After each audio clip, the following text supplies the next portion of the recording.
शेतकरी हा आसमानी आणि सुलतानी संकटात अडकलेला असतो आणि त्यातल्या त्यात नैसर्गिक आपत्ती या मानवी जीवाशी खेळत असतात.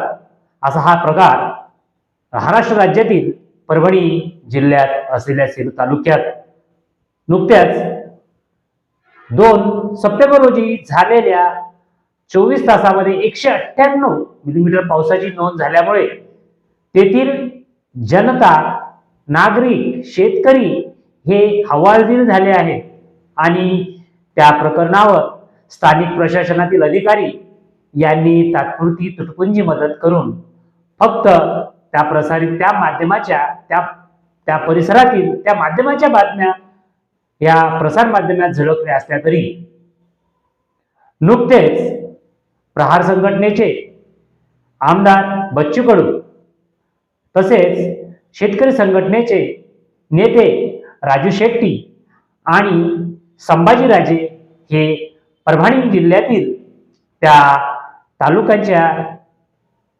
ठिकाणी पाहणीसाठी आज गेले होते. तेथील विदारक परिस्थिती पाहता प्रशासन आणि सत्ताधारी यांची काय भूमिका आहे याचं स्पष्टीकरण त्या वास्तविकतेतून अनुभवायला आलं आहे. आजचा या भारतीय संविधानानुसार चाललेला हा लोकशाहीचा देश फक्त मतापुरतं आणि सत्तेपुरतं राजकारण करण्यापुरतं आहे का, या विदारक परिस्थितीवरून अनुभवायला येतं. महाराष्ट्रातील जनतेसाठी, देशातील जनतेसाठी असलेलं संविधान आणि त्याची असलेली रचना, त्यासाठी असलेलं प्रशासन आणि त्यातून जनसामान्यांसाठी असलेली प्रत्येकाची भूमिका ही किती चुकीची आहे याबाबत त्या पाहणी दौऱ्यादरम्यान आमदार बच्चू कडू यांनी जिल्हाधिकाऱ्यासह सर्व प्रशासनातील अधिकाऱ्यांची कानउघडणी करण्याचं काम केलं आहे. मित्रांनो नमस्कार, मी संतोष पिंगळे आणि मला त्या परिस्थितीचा व्हिडिओ बनवण्याचं माझ्याकडून राहवलं गेलं नाही. शेतकरी हा नेहमीच आसमानी सुलतानी संकटात अडकलेला असतो. त्यांनी केलेल्या उत्पन्नाला हमीभाव देण्याची शाश्वती सुद्धा प्रशासन घेत नाही. उलट असलेल्या तुटपुंजी मदतीच्या आधारावर तो आपलं जीवन जगतोय. परंतु त्याच्या मालाला भाव दिला तर तो नक्कीच श्रीमंत आहे.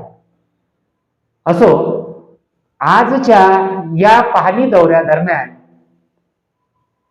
आमदार बच्चू कडू यांनी जिल्हाधिकाऱ्यांना फोनवर तर खडसावलेच, उलट या प्रशासनाकडे मागण्याची गरज नाही तर त्यांच्या कानाखाली मारण्याची गरज येऊन ठपली आहे. ही परिस्थिती पाहिल्यावर आमदार बच्चू कडू हे आक्रमक झाले. कारण शेतकऱ्यांना प्रशासनाच्या नावाखाली देण्यात येत असणाऱ्या मदती या फक्त कागदावरच असल्याचं त्यांच्या पाहणी दरम्यान त्यांच्या लक्षात आलं. सानुग्रह अनुदान हे किती कालावधीमध्ये शेतकऱ्यांना वा पीडितांना देणं गरजेचं आहे याचं भान हे प्रशासनातील अधिकाऱ्यांना सुद्धा राहिलेलं नाही. त्या परिसरात असलेले तलाठी असो वा संबंधित अधिकारी असो, यांना सुद्धा त्या पीडितांना काय मदत द्यावी याचं भान न राहिल्यामुळे बच्चू कडू हे आक्रमक झाले आणि आक्रमक होणं वाजवी आहे. दिव्यांग असो, शेतकरी असो वा इतर पीडितांसाठी आमदार बच्चू कडू हे नेहमीच आक्रमक होतात. एवढंच काय तर महाराष्ट्राच्या राजकारणामध्ये आमदार बच्चू कडू यांची भूमिका ही निर्भरपणाची असल्यामुळे आजही राज्यात एकमेव असा आमदार आहे की त्याच्यावर असंख्य गुन्हे हे दाखल आहेत. तरी त्यांनी या मतदारसंघामध्ये परभणी जिल्ह्यातील त्या गावांमध्ये जाऊन पाहणी केल्यानंतर प्रशासनातील अधिकाऱ्यांना खडसावलं. यावेळी शेतकरी नेते राजू शेट्टी यांनी सुद्धा प्रसार माध्यमांशी बोलताना हे सांगितलं की हे प्रशासन फक्त बघ्याची भूमिका घेत आहे. इथून जवळ असतच ह्या राज्याचे कृषी मंत्री राहतात. एवढंच काय तर या जिल्ह्याचे असलेले पालकमंत्री सुद्धा या ठिकाणी फिरकले नसल्यामुळे येथील जनता ही उघड्यावर आहे. म्हणून आजच्या सत्ताधाऱ्यांनी या पीडितांना न्याय देण्यासाठी गेल्या 7 दिवसापासून कोणती भूमिका बजावली याचं स्पष्टीकरण देण्याची खरी गरज असून यांनी कामे न केल्यास यांच्या कानफाळात मारण्याची गरज आमदार बच्चू कडू यांनी व्यक्त केली. त्यांच्या पाठोपाठ राजू शेट्टी यांनी तर चक्क सांगितलं की यांना जोडे घेऊन मारणे गरजेचे आहे. त्यामुळे या परभणी जिल्ह्यात सेलू तालुक्यातील त्या गावांची पाहणी करण्याकरता आमदार बच्चू कडू, शेतकरी संघटनेचे नेते राजू शेट्टी आणि शंभाजी राजे हे या दौऱ्यावर होते. त्यावेळी प्रसारमाध्यमातून तिसऱ्या आघाडीबद्दल बोलण्यात आल्यानंतर त्या ठिकाणी स्पष्ट सांगितण्यात आलं की आम्ही शेतकऱ्यांच्या समस्या, पीडितांच्या समस्या जाणून घेण्यासाठी आलो आहोत. तिसरी आघाडी हा नंतरचा विषय आहे. म्हणून आजच्या या स्थितीला परभणीतील घटना ही पीडितांच्या दृष्टीने बिकट असली तरी तेथील पीडितांना खायला अन्न नाही, अंगावर कपडे नाही, त्यांच्या घरातले शेळ्या मेंढ्या ह्या सुद्धा पाण्यात वाहून गेलेल्या आहे. तर खाण्याचं अन्न हे सुद्धा पावसाने हिरावून घेतलं आहे.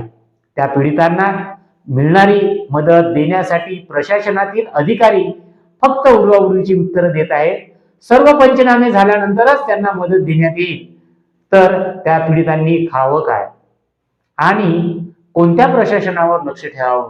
आजच्या ह्या लोकशाहीच्या युगामध्ये प्रशासनातील अधिकारी आणि सत्ताधाऱ्यांनी काय भूमिका बजवावी हे जर अशा विदारक परिस्थितीवरून अनुभवास आल्यानंतर आमदार बच्चू कडू, राजू शेट्टी यांनी प्रशासनाची काढलेली खरडपट्टी ही तितकीच महत्वाची वाटते.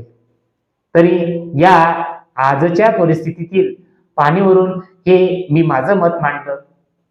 आपणही मला सुचवाल त्यानुसार मी अशा समस्याबाबत व्हिडिओ बनवण्याचा प्रयत्न करेन. आपण मला ऐकून घेतलं त्याबद्दल मी धन्यवाद. अधिक घडामोडी, नाविन्यपूर्ण व्हिडिओसाठी या चॅनलला सबस्क्राईब करा. धन्यवाद.